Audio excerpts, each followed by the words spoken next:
الشريعة غيث سح وابله فافتر قلب الفتى غضا وريانا لله در امرئ أفنى شبيبته يتلو ويحفظ إسنادا وقرآنا نحمده ونصلي على رسوله الكريم أما بعد فأعوذ بالله من الشيطان الرجيم بسم الله الرحمن الرحيم اللهم صل على محمد وعلى آل محمد كما صليت على إبراهيم وعلى آل إبراهيم إنك حميد مجيد اللهم بارك على محمد وعلى آل محمد كما باركت على إبراهيم وعلى آل إبراهيم إنك حميد مجيد آمین۔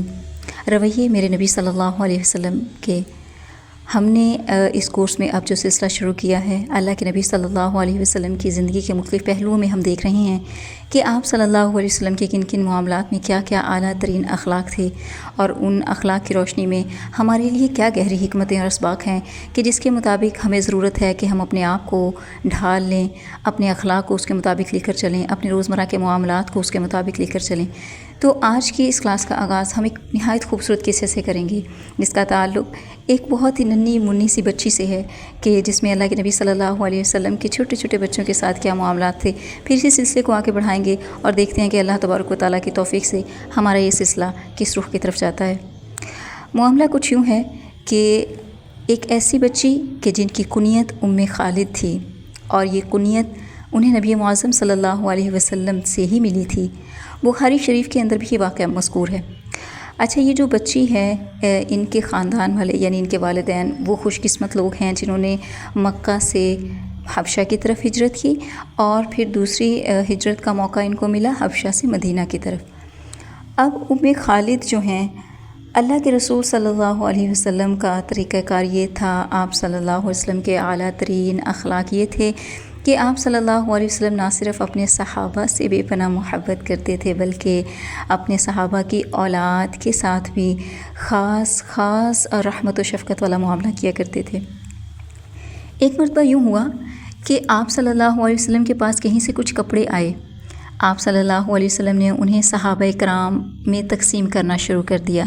اچھا، ان کپڑوں میں ایک بہت خوبصورت چادر تھی جس کے اوپر سرخ اور پیلی کڑھائی تھی، یہ سیاہ ریشمی شال تھی۔ اللہ کے رسول صلی اللہ علیہ وسلم نے اس کو اپنے ہاتھوں میں لے لیا اور صحابہ کرام رضوان اللہ علیہم اجمعین سے کہنے لگے، من ترون نکسوها هذه الخمیصۃ، تم کسی اس بات کا زیادہ حقدار سمجھتے ہو کہ اسے یہ شال پہنائی جائے؟ صحابہ کرام احتراماً خاموش ہیں، لیکن ذہنوں میں خیال ضرور پیدا ہوا ہے کہ وہ کون خوش قسمت ہوگا جسے خوبصورت جاذب نظر اور منقش کپڑا ملے گا۔ صحابہ اکرام رضوان اللہ علیہم اجمعین آپ صلی اللہ علیہ وسلم کے چہرے اقدس کی طرف دیکھ رہے تھے کہ آپ صلی اللہ علیہ وسلم کیا حکم صادر فرماتے ہیں اور یہ اعزاز کسے ملتا ہے۔ اچھا، ایک چیز دیکھیں کہ اہل اسلام کو اس طرح کے قیمتی کپڑے جو ہیں نا وہ کبھی کبھار میسر ہوتے تھے۔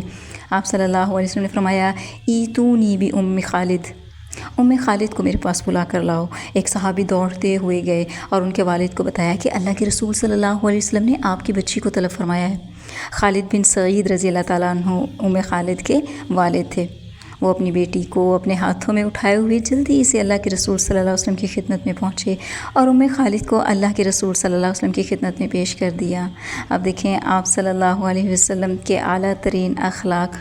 آپ صلی اللہ علیہ وسلم چاہتے تو یہ خوبصورت شال جو تھی ان کے گھر کسی صحابی کے ہاتھ بھجوا دیتے کہ یہ آپ لے جائیں اور لے جا کر خالد کو دے دیں، لیکن اللہ کے نبی صلی اللہ علیہ وسلم نے اس بچی کو تعظیم دی، اس سے محبت کا اظہار کیا، اپنے پاس بلایا اور اپنے مبارک ہاتھوں سے خالد کو یہ خوبصورت کپڑا پہنانے کو ترجیح دی۔ اب آپ صلی اللہ علیہ وسلم جو ہیں ان کو پہنا رہے ہیں اور صحابہ اکرام رضوان اللہ علیہم مجمعین بڑے شوق سے یہ منظر دیکھ رہے ہیں۔ اللہ اکبر کبیرہ۔ آپ صلی اللہ علیہ وسلم انہیں پہنا بھی رہے ہیں اور بہت خوبصورت بات فرما رہے ہیں، ھذا ثنا یا خالد، ھذا ثنا خالد، یہ کپڑا آپ پہ بہت جچ رہا ہے، یہ بہت خوبصورت ہے۔ ثنا حبشی زبان میں نا خوبصورت چیز کو کہتے ہیں۔ تو چھوٹی سی بچی یہ تحفہ ملنے پر بڑی خوش ہے۔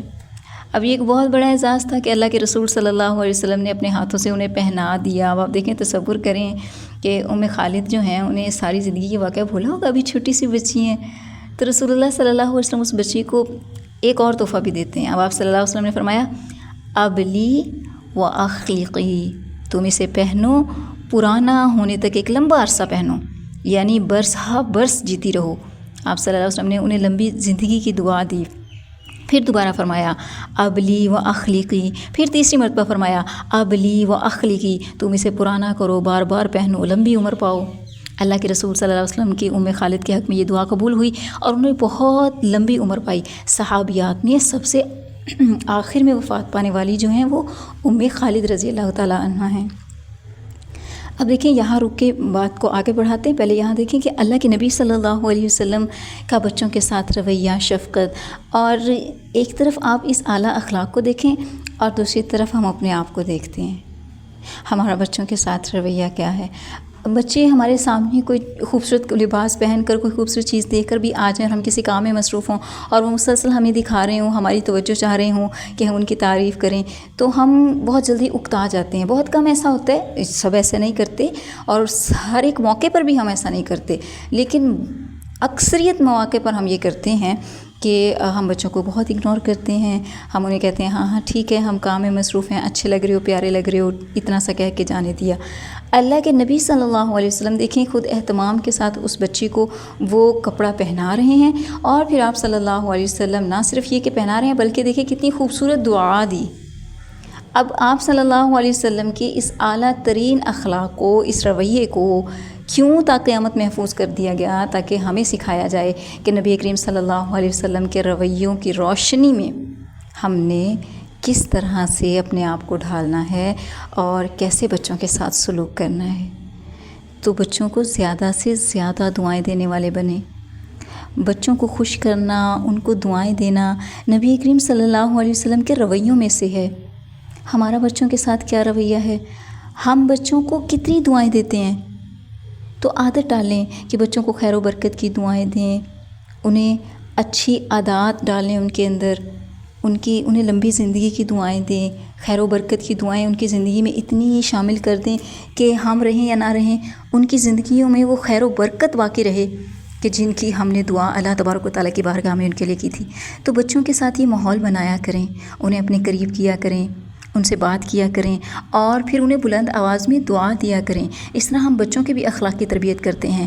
انہیں ہم یہ چیز ریئلائز کرواتے ہیں کہ دیکھو بچوں، دعا کی کتنی اہمیت ہے اور دعا کے ساتھ کیا کچھ ہوتا ہے. بہرحال اب اس سلسلے کو آگے بڑھاتے ہیں کہ خالد جو ہے نا، اللہ کے رسول صلی اللہ علیہ وسلم سے تحفہ لے کر اتنی خوش تھی، چھوٹی سی بچی تھی، تو اب خوش ہوتے ہوتے نا وہ آپ صلی اللہ علیہ وسلم کی پشت پر ابھری ہوئی مہر نبوت کی علامت کے ساتھ کھیلنے لگ گئیں. تو خالد کے جو والد تھے وہ منع کرنے لگ گئے نا، ڈانٹا انہوں نے بچی کو کہ یہ کیا کر رہی ہو. تو اللہ کے رسول صلی اللہ علیہ وسلم کی رحمت اور شفقت دیکھیے. آپ صلی اللہ علیہ وسلم نے ان کے والد خالد بن سعید رضی اللہ تعالیٰ عنہ سے فرمایا دعھا، اسے چھوڑ دیجئے خالد، کھیلنے دیجئے. تو خالد کا جب تک جی چاہا وہ کھیلتی رہیں. اب اللہ کے رسول صلی اللہ علیہ وسلم کائنات کی مصروف ترین شخصیت ہیں، لیکن اس کے باوجود آپ صلی اللہ علیہ وسلم کا اعلیٰ ترین اخلاق، بچوں کے ساتھ پیار، محبت. اور دیکھیں اللہ کے نبی صلی اللہ علیہ وسلم نے اس قدر اعلیٰ ترین اخلاق کا مظاہرہ کیا کہ یہ نہیں کروایا کہ میں ایک بڑی شخصیت کا انسان یا میرے بڑے بڑے صحابہ یہاں بیٹھے ہیں اور ایک بچے کو ویلیو کرنا مجلس کے اندر. یہ چیز اللہ کے نبی صلی اللہ علیہ وسلم نے ہمیں کر کے دکھائی کہ بچوں کو ویلیو کی جائے، انہیں اعزازات دیے جائیں. اب دیکھیں نا، خالد کو کبھی یہ بات بھولی ہوگی، ہاذا ثنا یا خالد ہاذا ثنا، خالد یہ کپڑا بہت خوبصورت ہے اور آپ پہ بہت جچ رہا ہے. اچھا، یہ بچی بہت ذہین و فطین بھی تھی. ایک اور بڑا خوبصورت سا واقعہ ہے کہ غزوہ خیبر کے ایام میں 2 بڑے بحری جہاز ہیں نا مہاجرین کو لے کر مدینہ طیبہ آئے. تو انہی دنوں اہل اسلام کو خیبر کی فتح بھی نصیب ہوئی تھی. آپ صلی اللہ علیہ وسلم کے چچا زاد بھائی حضرت جعفر بن ابی طالب رضی اللہ تعالیٰ عنہ بھی آنے والوں میں شامل تھے. تو مہاجرین جب مدینہ پہنچے نا تو آپ صلی اللہ علیہ وسلم بھی آگے بڑھ کر ان کا استقبال کرنے گئے تھے. تو جب آپ نے حضرت جعفر رضی اللہ تعالیٰ عنہ کو دیکھا تو آپ نے فرمایا کہ میں نہیں جانتا کہ مجھے زیادہ خوشی خیبر فتح ہونے کی ہے یا جعفر کے آنے کی. اب خالد کو یہاں ایک اہم بات یاد رہی. وہ کیا تھی؟ وہ یہ تھی کہ نجاشی بادشاہ کے دربار سے جب یہ لوگ رخصت ہو رہے تھے تو نجاشی بادشاہ نے پیغام دیا تھا کہ رسول اللہ صلی اللہ علیہ وسلم کو جا کر میرا سلام کہیے گا. اب بڑے بڑے صحابہ کو اس وقت یہ بات یاد رہی یا نہ رہی، خالد جو ہیں وہ سلام کہنے والی بات نہیں بھولی. اس نے آتے اللہ کے رسول صلی اللہ علیہ وسلم کو مسکراتے ہوئے نجاشی بادشاہ کا سلام پہنچا دیا۔ پھر آتا ہے کہ اللہ کے نبی صلی اللہ علیہ وسلم نے اس بچی کو پیار کیا اور اس دن سے اس کا نام ام خالد رکھ دیا۔ یہ ہمارے نبی کریم صلی اللہ علیہ وسلم کے اعلیٰ ترین اخلاق بچوں کے ساتھ۔ حضرت جعفر بن ابی طالب کا ذکر ہوا ہے نا، انشاءاللہ ہم اس پہ تفصیلاً بات بھی کریں گے کہ وہ کن خوش قسمت صحابہ میں سے ہیں۔ اب یہاں ایک اور دیکھیں، ہم نے پچھلے لیکچر میں بھی دیکھا تھا کہ اللہ کے نبی صلی اللہ علیہ وسلم اپنی جان کے دشمنوں کے ساتھ کس طرح رویہ روا رکھتے تھے، کس طرح اعلیٰ اخلاق کے ساتھ انہیں متاثر کیا اور وہ دین اسلام میں داخل ہوئے۔ اب یہاں ایک اور واقعہ ہے اور وہ کچھ اس طرح سے ہے کہ ایک شخص، اس کا نام فضالہ تھا، یہ اللہ کے رسول صلی اللہ علیہ وسلم کے شدید دشمنوں میں سے تھا، اس قدر شدید دشمنوں میں سے کہ جب آپ صلی اللہ علیہ وسلم فتح مکہ مکرمہ کے موقع پر مکہ مکرمہ میں مقیم تھے نا، تو فضالہ نے بظاہر اسلام قبول کر لیا تھا، یہ ابھی تک منافق تھا، مگر یہ شخص دل میں اللہ اور اللہ کے رسول صلی اللہ علیہ وسلم کے ساتھ شدید بغض اور عناد اور حسد رکھتا تھا۔ اب اس شخص نے کیا کیا، اس نے پروگرام بنایا کہ اسے جب بھی موقع ملے گا نا، نعوذ باللہ اللہ کے رسول صلی اللہ علیہ وسلم کو قتل کر دے گا۔ اب دیکھیں، اللہ کے رسول صلی اللہ علیہ وسلم کے قتل کا منصوبہ یہ کوئی معمولی سا کام تو نہیں ہے نا۔ فضالہ کو یہ خوب معلوم تھا کہ اللہ کے رسول صلی اللہ علیہ وسلم کے ساتھ 10,000 صحابہ کا لشکر ہے جب آپ صلی اللہ علیہ وسلم فاتحانہ شان کے ساتھ مکہ میں داخل ہو رہے تھے، اور اسے تھا کہ اگر وہ خدا نہ خواستہ اپنے اس ناپاک منصوبے میں کامیاب ہو جاتا ہے تو بھی اس کے بچنے کی کوئی صورت نہیں، اسے فوراً گرفتار کر لیا جائے گا، مگر اسے کوئی پرواہ نہیں تھی۔ وہ اپنی حسد اور عناد کی وجہ سے اس قدر دیوانہ ہو چکا تھا کہ اس کے سر پہ صرف خون سوار تھا۔ دیکھیں، حسد اور عناد جو ہے یہ کیسی بری لعنتیں ہیں، انسان کو نا پاگل کر دیتی ہیں، سوچنے سمجھنے کی صلاحیتوں کو مفلوج کر کے رکھ دیتی ہیں، انسان اپنی آخرت کو بھول جاتا ہے۔ حسد سے اللہ تبارک و تعالیٰ کی پناہ مانگا کریں۔ حسد جو ہے وہ انسان کی نیکیوں کو کیسے کھا جاتا ہے، جیسے آگ سوکھی لکڑی کو۔ دیکھیں نا، بندہ مومن کو یہ زیب نہیں دیتا کہ وہ حسد کرے۔ ہم کتنے ہی ایسے معاملات میں اپنے دلوں کے اندر تنگی لیے ہوئے ہیں جہاں حسد آڑے آتا ہے، ہم بس تسلیم کرنے کو تیار نہیں ہیں، لیکن اگر اپنے آپ کو جھنجھوڑیں نا اپنے ضمیر کو، تو ہم اپنے آپ سے اقرار کروا سکتے ہیں کہ ہاں بھئی میرے اندر حسد ہے، اور جس دن ہمیں یہ بات سمجھ آ گئی کہ ہاں میرے اندر حسد ہے، اس دن ہم اس سے توبہ کرنے والے بن جائیں گے۔ لیکن بات یہ ہے کہ ہم وہی بات کہ ہم کہتے ہیں کہ نہیں، ہم سے زیادہ تو اچھا کوئی نہیں، میں نے تو کبھی یہ غلطی کی نہیں، میں نے تو کبھی کسی سے حسد کیا ہی نہیں۔ نیچرل چیز ہے، ہو جاتا ہے، ہاں جب ہوتا ہے تو پناہ مانگے اللہ سے، توبہ کریں، استغفار کریں۔ ہم انسان ہیں، ان الانسان خلق ضعیفا، انسان تو پیدا ہی کمزور کیا گیا ہے۔ تو بری خصلتوں کا آ جانا اندر، اس کے لیے کیا ہے کہ انسان فوراً اللہ تبارک و تعالیٰ کی طرف آگے کہ اللہ تعالیٰ حسد جیسی بیماری نہ ہو، منافقت جیسی بیماری نہ ہو، کسی سے بغض نہ ہو۔ یہ وہ بیماریاں ہیں جو احد پہاڑ جتنی نیکیوں کو ریزہ ریزہ کر کے رکھ دیں گی۔ بہرحال اب فضالہ جو ہے وہ اپنی اس حسد کی بنا پر اپنے ناپاک عزائم کی تکمیل کے لیے ہر ممکن کوشش کر رہا تھا، ہر حربہ استعمال کر رہا تھا۔ اب اس نے غور و فکر کرنا شروع کیا کہ کس وقت حملہ کریں۔ اب شیطان نے اس کے ذہن میں یہ بات ڈالی کہ جب اللہ کے رسول صلی اللہ علیہ وسلم طواف کر رہے ہوں نا، تو اس کے لیے یہ کام کرنے کا بہترین موقع ہو سکتا ہے، کیونکہ آپ صلی اللہ علیہ وسلم بالکل اکیلے ہوں گے، ارد گرد کچھ لوگ ہوئے بھی تو وہ زیادہ نہیں ہوں گے۔ اب اس نے کیا کیا، اس نے تلوار کو اپنے کپڑوں میں چھپا لیا اور اس وقت کا انتظار کرنے لگا جب اللہ کے رسول صلی اللہ علیہ وسلم طواف کر رہے ہوں۔ اب ایک دن ایسا ہوا کہ فضالہ کو اپنے ناپاک عزائم کی تکمیل کا موقع ملا۔ اس نے دیکھا کہ اللہ کے رسول صلی اللہ علیہ وسلم طواف کر رہے ہیں، اس نے بھی طواف کرنا شروع کر دیا۔ وہ موقع کی تلاش میں تھا کہ کب آپ صلی اللہ علیہ وسلم پر حملہ کرے۔ طواف کے دوران وہ آپ صلی اللہ علیہ وسلم کے قریب ہوا۔ ادھر اللہ تبارک و تعالیٰ کا فیصلہ یہ تھا کہ آپ صلی اللہ علیہ وسلم نے اپنے حبیب صلی اللہ علیہ وسلم کو لوگوں کے ہر شر سے بچانا ہے، تو بذریعہ وحی آپ صلی اللہ علیہ وسلم کو فضالہ کے ناپاک ارادے کی خبر مل گئی۔ اب دیکھیں، آپ صلی اللہ علیہ وسلم کو یہ بھی پتہ چل گیا کہ یہ شخص مجھے قتل کرنے والا ہے، اور یہ بھی پتہ چل گیا اس کے پاس آلہ قتل ہے جس کے ذریعے مجھے قتل کرے گا، یہ کر سکتا ہے۔ آپ ایک حکم دیتے، جانثار صحابہ جو ہیں وہ اپنی تلواروں سے وہیں اس کو ملیے میٹ کر دیتے، اس کو گرفتار کر لیتے، اس کے معاملے میں کوئی بھی بڑی سزا سنا دی جاتی۔ مگر آپ صلی اللہ علیہ وسلم سراپا رحمت ہیں، اللہ تعالیٰ نے رحمت للعالمین بنا کر بھیجا ہے۔ آپ صلی اللہ علیہ وسلم کے اعلیٰ ترین اخلاق، اعلیٰ ترین رویوں کی تو کیا ہی بات ہے۔ اللہ کے نبی صلی اللہ علیہ وسلم نے جانتے ہیں کیا کیا، آپ صلی اللہ علیہ وسلم نے دیکھا کہ جب فضالہ قریب سے گزر رہا ہے نا، آپ صلی اللہ علیہ وسلم نے مخاطب کر کے فرمایا آپ فضالہ تو، ارے کیا تم فضالہ ہو؟ کہنے لگا ہاں اللہ کے رسول صلی اللہ علیہ وسلم میں فضالہ ہوں۔ اب دیکھیں منافقت بھی چہرے سے لفظوں سے ٹپک رہی ہے، ہاں میں فضالہ ہوں۔ اللہ کے رسول صلی اللہ علیہ وسلم نے فرمایا ماذا کنت تحدث به نفسک، فضالہ تم اپنے دل میں کیا بات سوچ رہے تھے؟ اب اللہ تعالیٰ نے تو بتا دیا فضالہ کیا سوچ رہا ہے۔ اب آپ صلی اللہ علیہ وسلم نے پوچھا فضالہ اپنے دل میں کیا بات سوچ رہے تھے؟ کہنے لگا کچھ نہیں، میں تو اللہ تعالیٰ کا ذکر کر رہا تھا۔ آپ صلی اللہ علیہ وسلم فضالہ کی بات سن کر ہنس پڑے۔ قربان جائیں نبی کریم صلی اللہ علیہ وسلم کی مسکراہٹوں پر۔ اتنی زیادہ رحمت آپ صلی اللہ علیہ وسلم کی ذات کے اندر، اتنی زیادہ رحمت، یعنی اس چیز کو لے کر بھی دل میں کوئی ذرا سی بات نہیں آئی، ذرا سی لغزش نہیں آئی کہ یہ میرا جانی دشمن ہے، یہ میرے چہرے پہ کچھ اور میرے پیچھے کچھ اور ہے۔